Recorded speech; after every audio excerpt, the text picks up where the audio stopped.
the committee passed my motion to hold Attorney Lopez in contempt under Section 11F of the Rules of Inquiries in Aid of Legislation for undue interference in our proceedings, and resolved to detain her for a period of 5 days instead of 10 days, or maximum of 10 days, as provided for in our Section 12 of the same rule. I must stress also, Mr. Chair, that the totality, just you have said a while ago, the totality of Attorney Lopez's acts and conduct warranted a detention of more than 5 days. Considering the totality of her acts of undue interference to the proceedings of this committee and the Congress as a whole, she not only admitted writing to the COA in order to suppress or prevent the release of documents, but worse, Mr. Chair, she continued to assert her position during our hearing, as well as in prior correspondences that she sent to his committee in refusing to attend our prior hearings. May sakit nga. But by virtue of her conduct, the committee was deprived of invaluable information necessary to allow it to perform its role of crafting legislation for the improvement of the country's system of governance and transparency, Mr. Chair. In fact, she only attended when a threat of contempt citation loomed large should she fail to comply again with the subpoena duces tecum, Mr. Chair. Mr. Chair, in view of the what happened during the last 2 days or so, I would like to consider to move for a reconsideration of our resolution, insofar as it's limited the period of detention for only 5 days. I move, Mr. Chair, that the period of detention of Attorney Lopez be 10 days instead of 5 days. So, Mr. Chair. 10 days, so additional 5 days, tama po ba? Yes, Mr. Chair, kasi hindi na siya makaka-attend ngayon, ano. Talagang so nakita naman natin sa history nung kanyang evasive attitude, behavior, at itong kinreate niya na sinasabi niya na nagpagsisinungaling niya na hindi naman siya hinaras or hindi naman siya na-barge yung kanyang, yung room ay kasama na po yan. So yung lahat ng mga pangyayari, Mr. Chair. So I repeat, I move to extend the period of contempt of Attorney Zulaika Lopez, Mr. Chair. Is there second to the motion? Mr. Chair, Congressman Margoleta. thank you, Mr. Chair. Before an action may be taken by the committee, may I know how the totality of evidence was evaluated that merited the contempt order by the chair? Congresswoman Castro. Mr. Chair, I'd like to Mr. Chair, may I answer? apprise the Yes, court, Congresswoman. Mr. Chair, So, that in the case of sino po ang in-acknowledge niyo, nire-recognize This is- Mr. Chair? Congressman this is a point of Margoleta. information, Mr. Okay. Chair. This is Yes. something that has to do with the rights Congressman of delivered Margoleta. people. In the court,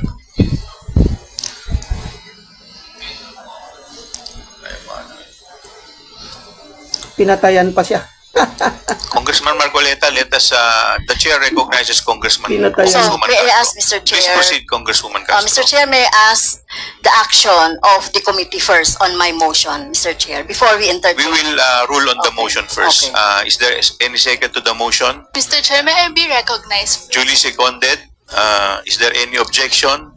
Mr. Chair, Hearing none, the motion is I carried. was recognized earlier before any action may be taken by the court, by the chair. Why is it that I am not allowed to speak? Congressman Marcoleta, there is a pending motion. We just acted Yes, on the but pending before motion that first. motion can be taken up, because this is about the liberty of an individual. May I be heard? Yes, you will Pinagkakaisahan be talaga heard, nila. Congressman Marcoleta. Mga tuwad But to, we mga just gago. acted on the motion. Now, Congresswoman Castro, please, could you please answer the query of Congressman Marcoleta? I have not yet asked the question, Mr. Chair. Okay, I am please trying to continue. explain my point. Gago ka. Please continue, Congressman Marcoleta. Because in the totality of Tuwa, evidence, gago. as stated by Honorable Castro, there is an existing case, Mr. Chair. Ong versus Senate, GR number 257401, which says that the court ruled that the determination of whether a testimony was false or evasive requires an assessment of the totality of evidence presented to determine whether a witness speaks truthfully or merely trying to evade answering the question directly. So I am asking, Mr. Chair, how was the totality of evidence assessed, if ever it was assessed? Ano po yung pinagbatayan?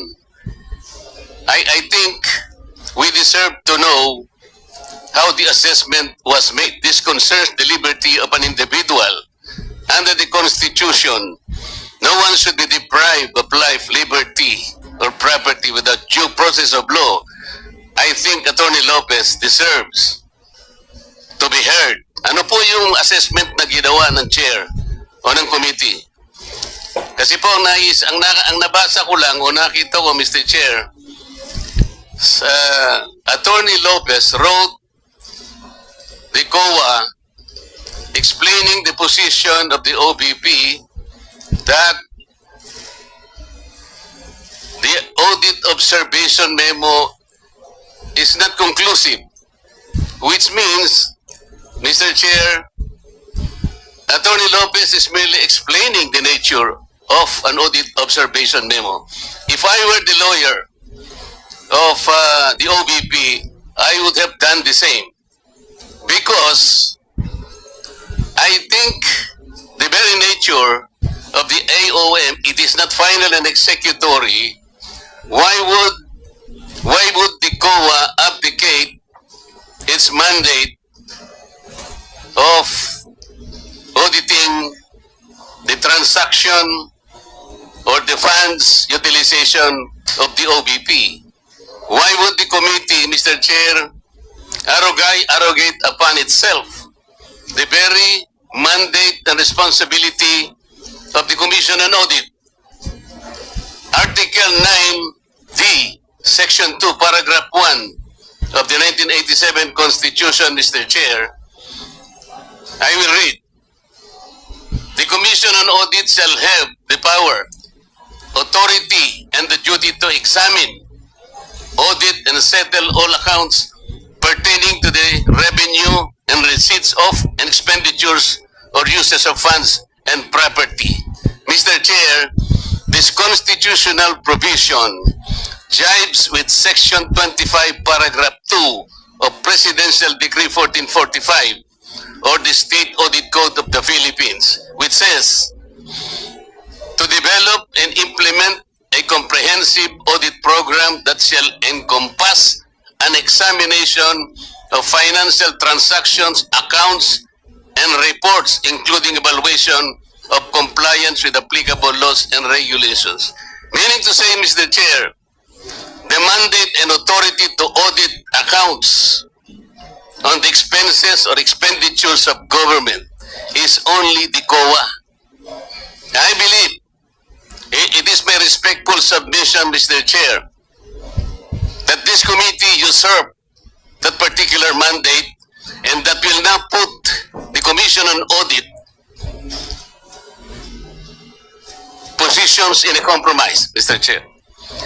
How will you now assess the authority, the integrity, and the mandate? It is an independent constitutional body which mandate rests upon them. And I think the audit observation memo, Mr. Chair, is still under process by the committee, by the Commission on Audit. Why would we take that responsibility from the Commission on Audit? Why don't we allow the process to proceed? and completed investigation. I am raising a constitutional issue before this committee, Mr. Chair. We cannot arrogate upon ourselves the principal mandate reposed to the COA. It is the Constitution itself which gave them that responsibility, that authority and mandate. Where in Article 7 of the Philippine Constitution, which is the grant of legislative power, can this committee arrogate upon itself that particular mandate? I would like that question to be answered, Mr. Chair. Thank you, Congressman Marcoleta. The chair would like to recognize the Honorable Congressman Patuan. Thank you, Mr. Chairman. Mr. Chairman, just to clear it out with regards to the jurisprudence that's cited by the Honorable Marcoleta with regards to Ong versus Senate. That is true. No, that the resolution of the Supreme Court favors Lincoln Ong, but that is a question of due process because Lincoln Ong was cited in contempt. Now, question the case of Mr. Chair, I direct Andale the po. question to you. I am not yet finished my manifestation or Paduano. answer the query of the Honorable Marcoleta. Mr. Chairman. Mr. Chair, Please wait was to be the recognized. Honorable Pinatayan ng Congressman Marcoleta will Chairman. be recognized. Mr. Chairman, I have all the right. Patuano, you have question was addressed to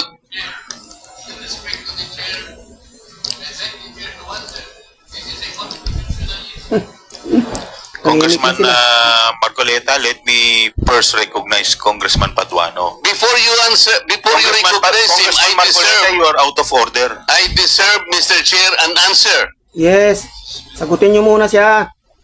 1 minute suspension declared by the Gago. chair. Gago ka, Paduano. Bakit sa'yo? I recognize Congresswoman Franz Castro. Yeah, so before anything else, Mr. Chair, Yes. before you answer the question of Honorable Marcoleta, may I be cleared out po yung sa aking motion. So my motion is on the table. So may I know the decision of the chair? Talaga- Tapos na po.